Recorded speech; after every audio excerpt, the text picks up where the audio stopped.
To the Minister of Women and Children Affairs of Bangladesh. Imagine being forced to marry at 15, enduring a life filled with violence. That's Shahnaz's story. Beaten daily by her husband, she has to keep quiet. Well, because society expects her to. Every woman around her is doing the same. But this is not just Shahnaz's story, rather a sad reality of countless other Bangladeshi women. Every 3 in 4 women of Bangladesh has faced some form of IPV in their lifetime, with nearly half facing it in the last year alone, making Bangladesh a country with one of the highest IPV prevalence worldwide. While this violence is widespread, almost no one enters the justice system. 64% of the women have never shared their story with anyone, and of those who did, only 7% have filed an official report and 3% saw conviction. This is not just a justice gap, rather a system where perpetrators walk free and the survivors have nowhere to turn. A major barrier is the severe shortage of one-stop crisis centers. International standards suggest that Bangladesh must have at least 420. We currently just have 13. Only 3.1% of what is required.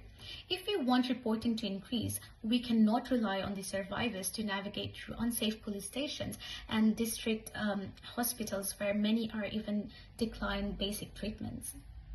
We need locally accessible survivor-centered reporting desks. However, from the perspective of Minister of Finance, timing is a genuine concern. After 2024 political upheaval, Bangladesh's GDP growth is projected to fall down to 3.8%. Inflation is high, and competing priorities such as education, disaster recovery, and infrastructure stretch the national budget. In such a climate, funding new reporting centers appear difficult. However, this decline is temporary. Projection shows that GDP will be rebounding to 6% by 2030. This tells us that the issue isn't affordability, rather it's the timing. And more importantly, Bangladesh loses 1.28% of its GDP every year due to IPV, which is about $5.8 billion US.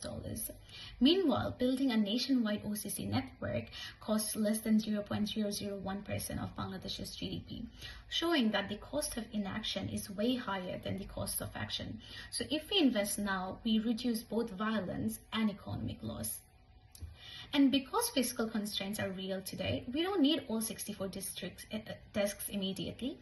A phased rollout, starting with the top 10 highest prevalence districts, expanding as GDP recovers, and reaching nationwide coverage by 2050, protects survivors and maintains fiscal stability.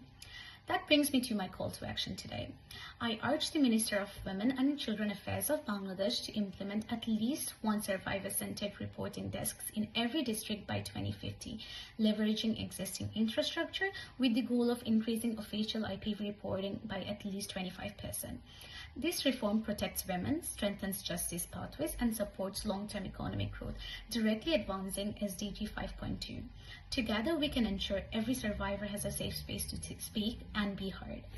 Thank you.